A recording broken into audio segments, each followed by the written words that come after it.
ஒரு வயதான முதியவர் வந்து பார்த்தீங்கன்னா கங்கை நதிக்கரையில் ஒரு செருப்பு தைக்கிற தொழில் வந்து பண்ணிட்டு இருக்காரு. ஸோ எப்பயுமே வந்து அவருடைய வழக்கம் என்னன்னு பார்த்தீங்கன்னா, கையில் வந்து ஒரு ஜக்கு மாதிரி வச்சுப்பாரு. அந்த ஜக்கில் வந்து அந்த கங்கை நதியை வந்து கப்பில் வந்து மோந்துட்டு பக்கத்துல வந்து வச்சுக்கிட்டு அந்த செருப்பு தைச்சுக்கிட்டே இருப்பாரு. இதுதான் வந்து அவருடைய வேலையாவே இருந்திருக்கு. ஆனா இவருக்கு ஒரு ஆசை என்ன அப்படின்னா, இந்த கங்கை நதியில நம்மளும் போய் இறங்கி நம்மளுடைய பாவங்கள் எல்லாம் போக்கணும் அப்படின்ற மாதிரியான அவருக்கு ஒரு ஆசை இருக்கு. ஆனா என்ன பண்றது, நான் வந்து செருப்பு தைச்சுக்கிட்டு இருக்கேன், நான் வந்து தாழ்ந்த குலம், என்ன நான் வந்து கங்கை நதியில இறங்குனா அந்த கங்கை நதியே கெட்டு போயிடுமே அப்படின்னு எல்லாம் நினைக்கிறாங்களே அப்படின்ற மாதிரியான ஒரு மன ஏக்கம் வந்து அவருக்கு வந்து என்னைக்குமே வந்து இருக்கு. ஸோ இதே மாதிரி அந்த கங்கை நதிக்கரையில் டெய்லியுமே வந்து வருவார், வந்தோடனே ஒரு கப்பில் வந்து தண்ணி மோப்பார், பக்கத்துலேயே வந்து உட்காந்துட்டு செருப்பு வச்சுட்டு தச்சிக்கிட்டு இருப்பார். ஸோ இதுதான் வந்து அவருடைய வேலை. இதற்கு அப்படியே ஆப்போசிட்டில் பார்த்தீங்கன்னா ஒரு பண்டிதர் வருவார். அவருமே வந்து பார்த்தீங்கன்னா டெய்லி வருவார், தண்ணிக்குள்ளே இறங்கி ஸ்நானங்கள்லாம் பண்ணி மந்திரங்கள்லாம் ஓதி திரும்ப வெளியே கரைக்கு வந்துட்டு திரும்ப மேல் நோக்கி சூரியனை பார்த்து நமஸ்காரம் பண்ணிட்டு அதுக்கப்புறம் தான் வந்து இவரை தாண்டி தான் வந்து அவர் வந்து வீட்டுக்கு போவார். ஸோ இதெல்லாம் பார்க்கும்போது வந்து அந்த முதியவருக்கு வந்து ரொம்பவுமே வந்து ஆசையாக இருக்கும். சரி, ஓகே, அவருக்கு வந்து அந்த மாதிரியான ஒரு குடுப்பனை கிடைச்சிருக்கு, எனக்கு வந்து கிடைக்கல அப்படின்னு நினைச்சுக்கிறாரு. இருந்தாலும் அவர் அந்த கப்பலை மோக்குற அந்த தண்ணியவே வந்து தன்னுடைய தெய்வமா வந்து நினைச்சு அவர் வந்து வழிபட்டு இருக்காரு. அதே மாதிரி ஒரு நாள் வந்து அந்த பண்டிதர் வராரு, வந்து வந்து குளிக்கிறாரு. குளிச்சுட்டு அந்த கரை மேல ஏறி நடந்து போயிட்டு இருக்கும்போது வந்து பாத்தீங்கன்னா அவருடைய செருப்பு வந்து அந்து போகுது. ஸோ அந்து போனோடனே வந்து அவர் என்ன பண்றாருன்னு பாத்தீங்கன்னா, அந்த செருப்பை கொண்டு போய் அந்த பக்கத்துல அந்த பெரியவர்கிட்ட கொடுத்துட்டு இதை வந்து தச்சு கொடு அப்படின்ற மாதிரி சொல்றாரு. உடனே வந்து அந்த பெரியவன் வந்து அந்த செருப்பை வந்து தச்சுட்டு அந்த பண்டிதர்கிட்ட கொடுக்குறாரு. பண்டிதர்கிட்ட கொடுத்தானே வந்து அந்த பண்டிதர் வந்து ஒரு ரூபாய் வந்து தூக்கி போடுறாரு அந்த செருப்பு தைக்கிற முதியவர்கிட்ட. ஏன்னா கையில் வந்து கொடுத்தா டச் பண்ணால் வந்து தீட்டு ஆயிரும் அப்படின்னு சொல்லிட்டு அந்த காசை வந்து தூக்கி போடுறாரு. தூக்கி போட்டானே வந்து இந்த முதியவர் வந்து அந்த காசை எடுத்துட்டு, சாமி இங்கே வாங்கலேன் அப்படின்னு சொல்லி கூப்பிடுறாரு. உடனே அந்த பண்டிதர் வராரு. உடனே வந்து இந்த முதியவர் என்ன சொல்றாரு அப்படின்னா, நான் வந்து உங்களை டெய்லியும் பார்த்துட்டு இருக்கேன், நீங்கள் வந்து இந்த கங்கை நதியில் இறங்கி குளிச்சுட்டு மந்திரங்கள்லாம் ஓதிட்டு சாமியெல்லாம் நமஸ்காரம் பண்ணிட்டு போறீங்க, நீங்க வந்து மிகப்பெரிய ஆளு, உங்களுக்கு வந்து இவ்வளவு பெரிய கொடுப்பனை கிடைச்சிருக்கு, நீங்க போய் எனக்கு வந்து இந்த 1 ரூபா காசெல்லாம் வந்து கொடுக்கலாமா? நான் வந்து உங்கள்கிட்ட வந்து வாங்குறதே வந்து தவறு தான். நான் உங்களுக்கு வந்து இதை வந்து நான் இலவசமாவே வந்து நான் உங்களுக்கு செஞ்சு தந்திருக்கேன், இலவசமாவே வந்து செருப்பை தச்சு கொடுத்துட்டேன், ஏதோ என்னால முடிஞ்ச உதவி உங்களுக்கு நான் செய்யறேன் அப்படின்ற மாதிரி வந்து அந்த முதியவர் சொல்றாரு. ஸோ இதை கேட்டோடனே வந்து அந்த பண்டிதர் என்ன ஆனார்னா ரொம்பயுமே வந்து டென்ஷன் ஆயிட்டாரு. அப்ப நீ வந்து எனக்கு வந்து ஓசிக்கு வந்து நீ வேலை பார்க்குறியா, உன்கிட்ட வந்து இலவசமா எதுவும் பெறணுன்றதெல்லாம் வந்து எனக்கு ஒன்றும் கிடையாது அப்படின்ற மாதிரி வந்து அந்த பண்டிதர் சொல்லிட்டாரு. உடனே வந்து இந்த முதியவர் என்ன சொல்றாரு அப்படின்னா, சரிங்க, எனக்கு ஒரே ஒரு ஆசை இருக்கு, அதை மட்டும் செய்வீங்களா அப்படின்னோடனே, சரி சொல்லு, என்ன செய்யணும் அப்படின்னு, இந்த 1 ரூபாயை மட்டும் அந்த கங்கை நதியிட்ட வந்து நீங்க காணிக்கையா வந்து கொடுத்துருங்க அப்படின்ற மாதிரி வந்து அந்த முதியவர் சொல்றாரு. ஓ, இப்போ ஒன்றும் இல்லை, இந்த 1 ரூபாயை வந்து அந்த தண்ணிக்குள்ள தூக்கி போடணும் அவ்வளோதானே, கொடு அந்த 1 ரூபாயன்னு சொல்லிட்டு அவர்கிட்ட வந்து அந்த 1 ரூபாயை வாங்கிட்டாரு. வாங்கிட்டு இவர் நேராக போய் அந்த கங்கை நதியிட்ட இருந்தது, கங்காதேவியே இந்த மாதிரி வந்து இந்த முதியவர் வந்து உனக்கு காணிக்க வந்து இந்த 1 ரூபா கொடுத்துருக்காரு, இந்த 1 ரூபாய் வந்து நீ வந்து ஏத்துக்கோ அப்படின்னு சொல்லிட்டு தண்ணிக்குள்ள வந்து அப்படியே தூக்கி எறிகிறாங்க ஒரு காயினை. ஸோ தூக்கி எரிஞ்சோடனே அடுத்த செகண்ட் வந்து பார்த்தீங்கன்னா தண்ணிக்குள்ள இருந்து ஒரு கை வருது. அந்த கையில் வந்து பார்த்தீங்கன்னா ஒரு வளையல் இருக்கு. ஸோ அந்த வளையல் வந்து பார்த்தீங்கன்னா தங்கம் அப்படியே வைடூரியமால செஞ்ச ஒரு மிகப்பெரிய ஒரு வளையல். ஸோ அந்த வளையல வந்து ஒரு தண்ணிக்குள்ள வந்து ஒரு கை வந்து நீட்டுது. நீட்டினோடனே வந்து இந்த பண்டிதர் வந்து அப்படியே மிரண்டு போய் அந்த வளையல வந்து அப்படியே வாங்கிட்டாரு. வாங்கிட்டு நேரா வந்து வீட்டை நோக்கி நடக்க ஆரம்பிச்சிட்டாரு. ஏன்னா காணிக்கை போட்டது வந்து யாரு அப்படி, யார் கொடுத்தது யாரு அப்படின்னு பார்த்தீங்கன்னா அந்த முதியவர் தான். ஆனால் அந்த முதியவர் கொடுத்தனால தான் வந்து அந்த கங்கா நதியே வந்து மேலே வந்து அந்த அந்த வளையல வந்து கொடுத்துருக்கு. ஆனால் இவர் என்ன பண்ணியிருக்காரு, அந்த வளையல கொண்டு போய் அந்த முதியவர்கிட்ட கொடுக்காம நேராக வந்து அந்த வளையல வாங்கிட்டு வீட்டை நோக்கி நகர ஆரம்பிச்சிட்டாரு. வீட்டை நோக்கி வேகமாக போறாரு. வேகமாக போய் வீட்டு கதவை தட்டுறாரு. ஜானகி கதவை திறன்னு சொல்லிட்டு கதவை தட்டுறாரு.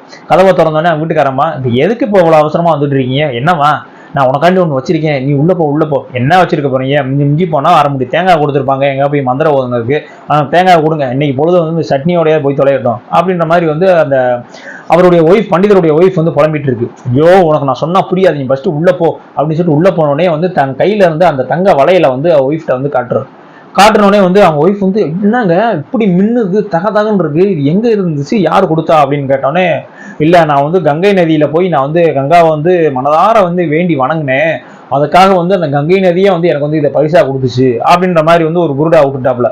உடனே வந்து அவருடைய ஒய்ஃபும் வந்து, அருமையா இருக்குங்க வளைவி, நான் போட்டுக்கிறேன் அப்படின்னு சொல்லிட்டு கையில போட்டு பார்த்தா தகன்னு மின்னுது. ஸோ இன்னொரு மைண்ட் செட் வந்துருச்சு, எங்க அதெல்லாம் இருக்கட்டும், ஒரே ஒரு கையில வளைவி போட்டால் நல்லாவா இருக்கும், போட்டால் 2 வளையலா போடணும், அது மட்டும் இல்லாம இந்த வளையல வச்சு இப்போ நம்ம என்ன பண்ண போறோம், நம்மளுக்கு சாப்பாட்டுக்கே வந்து இங்க வழி இல்லை, இந்த தங்க வளையல போட்டு என்ன பண்ண போறோம், நான் வேணா ஒரு யோசனை சொல்றேன், இந்த தங்க வளையல கலட்டி நம்மளுடைய ராஜாட்ட கொடுத்துட்டு அதுக்கு பதிலாக ஏதாவது ஒரு பணம் காசு பொருள் வாங்கிட்டு வந்தீங்களாவது நம்மளுக்கு சாப்பாட்டுக்காகும் அப்படின்ற மாதிரி சொன்னோடனே அந்த பண்டிதருக்கும் வந்து அவ சொன்னது வந்து கரெக்டாக தான் படுது. அவன் ஒய்ஃப் சொன்னது வந்து கரெக்டாக தான் படுது. ஆமாம், வெறும் இந்த வலையில வச்சு நம்ம என்ன பண்ண போகிறோம், பேசாமல் கூட்டுன்னு சொல்லிட்டு வாங்கிட்டு நேராக வந்து அரசரவைக்கு போயிட்டேன். அரசரவைக்கு போட்டு இந்த மாதிரி ஐயா இந்த மாதிரி வளையல் இருக்கு, இதை வச்சுக்கிட்டு எனக்கு ஏதாவது கொடுங்க அப்படின்ற மாதிரி வந்து ராஜா கிட்ட வந்து பண்டிதர் கேட்கிறாரு. உடனே வந்து அந்த அரசனும் வந்து அந்த வளையலை பார்த்தோன்னே வந்து அப்படி ரொம்பயுமே அது கண்ணை பறிக்குது, அப்படி கவர்ச்சியா இருக்கு. உடனே வந்து அந்த வளையல் மேல மயங்கி இதை நான் வந்து என்னுடைய ராணிக்கு வந்து பரிசளிக்க போறேன் அப்படின்னு சொல்லிட்டு வேகமா கொண்டு போய் அந்த வளையலை வந்து ராணிக்கு வந்து பரிசளிச்சுட்டு இந்த வளையலுக்கான காசுகளையும் வந்து பண்டிதர்கிட்ட வந்து கொடுத்துட்டாரு. இப்ப ராணி வந்து தன்னுடைய ஒரு கையில வந்து வளையல போட்டு பார்த்துட்டு ரொம்பயுமே அருமையா இருக்கு, ரொம்பயுமே அழகா இருக்கு. ஆனா ஒரே ஒரு குறை தான், நான் ஒரே ஒரு கையில போடுறேன், 2 கையிலையும் போட்டா இன்னும் அருமையா இருக்கும்ல அப்படின்ற மாதிரி வந்து ராணி சொல்றாங்க.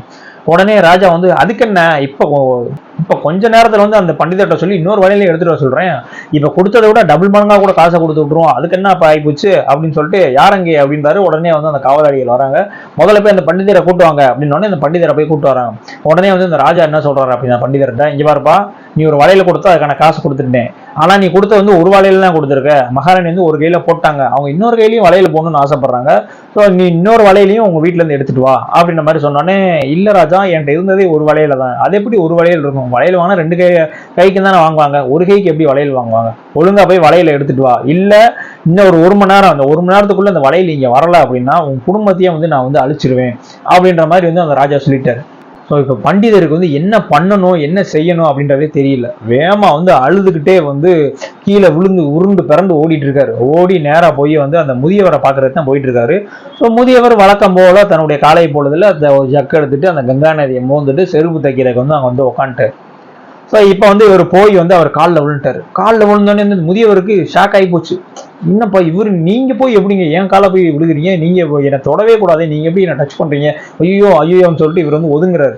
உடனே வந்து அந்த பண்டிதர் சொல்றா, இல்லையா நான் வந்து உங்களுக்கு வந்து துரோகம் பண்ணிட்டேன், நான் வந்து ஒரு மிகப்பெரிய தப்பு பண்ணிட்டேன் அப்படின்னு சொல்லிட்டு நடந்த எல்லா விஷயத்தையுமே வந்து சொல்றாரு. இந்த மாதிரி காசு கொடுத்தது உள்ள போட்டது எல்லா விஷயமே சொல்றாரு. சொன்னானே வந்து, அப்படியா கங்காதேவி நான் கொடுத்து அந்த 1 ரூபா காணிக்கையை ஏத்துக்கிட்டு ஒரு தங்க வலையிலே கொடுத்துருக்காங்களா, உண்மையிலேயே வந்து நான் வந்து ரொம்ப பாக்கியசாலி தான் அப்படின்னு சொல்லிட்டு அவர் வந்து மனசுக்குள்ளேயே வந்து நினைச்சுக்கிறாரு. நீங்க வந்து இப்ப வந்து கவலைப்படாதீங்க, கண்டிப்பா வந்து கங்காதேவியை நோக்கி நம்ம வேண்டுவோம், நம்மளுக்கு வந்து இன்னொரு வளையல் கிடைக்கும், கண்டிப்பா அந்த வளையல கொண்டு போய் நீங்க வந்து அரசர்கிட்ட கொடுத்துட்டு உங்களை குடும்பத்தையும் நீங்க காப்பாத்திக்கிங்க, நீங்களும் நல்லா இருங்க அப்படின்னு சொல்லிட்டு திரும்ப வந்து கங்கா நதியை நோக்கி இந்த 1 ரூபாயை தூக்கி போட்டு திரும்ப அந்த முதியவர் வந்து வேண்டுறாரு. வேணுன அடுத்த நிமிஷமே பாத்தீங்கன்னா தண்ணிக்குள்ள வந்து இன்னொரு கை வந்து அதே மாதிரியான ஒரு தங்க வளையல வந்து தருது.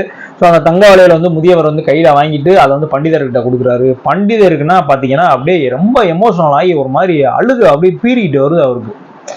இப்படி ஒரு மனுஷனாடா, நம்மளும் டெய்லி வாரோம் குளிக்கிறோம் மந்திரம் சொல்றோம், இது வரைக்கும் கங்கா தேவி நம்ம மனசு இறங்கவே இல்லை. இந்த ஆள் வெறும் கப்படுத்து அந்த கங்கா நதியை மோந்து அதவே தெய்வமா நினைச்சுக்கிட்டு செருப்பு தைச்சுக்கிட்டு இருக்கான், இவனுக்கு வந்து கங்கா தேவி வந்து இவன் மேல இவ்வளவு அன்பா இருக்காளே அப்படின்னு சொல்லிட்டு இவருக்கு ஆச்சரியம் தாங்கல. கடைசி அந்த வளையலை வந்து அந்த கங்கா நதியிலேயே வந்து தூக்கி போட்டுட்டு இவர் காலில் விழுந்துட்டு, இனிமேல் எனக்கு குடும்பம் குட்டி எதுவுமே கிடையாதுங்க, எந்த பற்றுமே எனக்கு வந்து கிடையாது, என் மொத்த குடும்பத்தோட சேர்ந்து வந்து உங்ககிட்டயே வந்து நான் வந்து தஞ்சம் அடைஞ்சிடறோம், நீங்க சொல்றதுதான் வந்து இனிமேல் வந்து எங்களுக்கு வந்து வேத வாக்கு, இனிமேல் நான் எங்கேயும் போக மாட்டேன், உங்க கூட தான் இருப்பேன், நீங்க தான் எனக்கு தெய்வம் அப்படின்னு சொல்லிட்டு காலில் விழுந்துட்டான். ஸோ இப்படியே இந்த விஷயம் வந்து பாத்தீங்கன்னா அரசருக்கு வந்து தெரிய ஆரம்பிச்சிருக்கு. ஸோ அரசர் வந்து, அப்படியா இப்படி ஒரு அதிசயம்லாம் வந்து நம்ம ஊரில் நடந்திருக்கா அப்படின்னு சொல்லிட்டு அந்த அரசர் வந்து கிளம்பி வந்து அந்த முதியவர் வந்து பார்க்க வர்றாரு. பார்க்க வந்துட்டு சொல்றாரு, இந்த மாதிரி வந்து இவர் வளையல் கொண்டு வந்தாரு, ஏன்னா வந்து இவர் தான் இன்னொரு வளையல் வச்சிருக்காருன்னு நினைச்சிட்டு தான் இவருக்கு வந்து நான் அனுப்பிச்சு விட்டேன், அப்புறம் தான் தெரியுது உங்க மூலியமா தான் அந்த வளையல் வந்திருக்கு அப்படின்னு. உண்மையிலே வந்து நீங்க வந்து ஒரு தெய்வ பிறவி, தெய்வ சக்தி வாய்ந்த ஒரு ஆளு, நீங்க தயவு செஞ்சு வந்து நீங்க வந்து என்னோட அரசரவைக்கு வாங்க, எங்க அரசரோட எல்லா விஷயங்களுமே நீங்களே பாத்துக்குங்க, நீங்களே கூட ஒரு அரசர் ரேஞ்சுக்கு இருங்க, நான் உங்களுக்கு கீழே வந்து இருக்கேன், நீங்க சொல்றதை கேட்டு நான் வந்து அந்த நாட்டை வந்து வழி நடத்துறேன் அப்படி இப்படின்னு அரசர் ரொம்ப சொல்றாரு. ஸோ அப்ப அந்த முதியவர் என்ன சொல்றாரு அப்படின்னா, இல்லைங்க எனக்கு அதெல்லாம் எதுவுமே வேணாம், எனக்கு வந்து அந்த தெய்வம் வந்து என்னை வந்து பார்த்துட்டு இருக்கு, அதனுடைய அருள் எனக்கு இருக்கு அப்படின்றது வந்து எனக்கு தெரிஞ்சு போச்சு, எனக்கு இந்த செருப்பும் இந்த ஒரு கப்புல மோதுற அந்த கங்காதேவி அதுவுமே எனக்கு வந்து என் வாழ்க்கைக்கு போதும், வேறு எதுவுமே வந்து வேணாம் அப்படின்ற மாதிரி வந்து சொல்லிட்டாரு.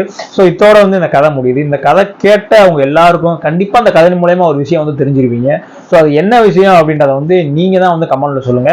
ஏன்னா எப்பயுமே வந்து நானே சொல்லிடுவேன், இந்த கதை மூலமா என்ன தெரிஞ்சுக்கிட்டீங்க என்ன சொன்னீங்க அப்படின்றத நானே சொல்லுவேன். ஸோ இப்போ நான் சொல்றேன், இந்த கதை மூலயமா நீங்க தெரிஞ்சுக்கிட்ட விஷயங்கள் என்ன அப்படின்றத வந்து கண்டிப்பான முறையில் வந்து கமெண்ட்ஸ்ல சொல்லுங்க. இந்த கதை உங்களுக்கு பிடிச்சிருந்துச்சு அப்படின்னா உங்க ஃப்ரெண்ட்ஸ் எல்லாத்துக்கும் ஷேர் பண்ணுங்க. இதே மாதிரியான ஒரு மோட்டிவேஷனல் கதை வேணும் அப்படின்னா நம்ம கமெண்ட்ஸ்ல சொல்லுங்க எந்த மாதிரி வேணும்னு, கண்டிப்பான முறையில் அதுக்கான வீடியோ வந்து போடப்படும். இதே மாதிரியான அடுத்த ஒரு வீடியோல வந்து சந்திக்கிறேன். நன்றி.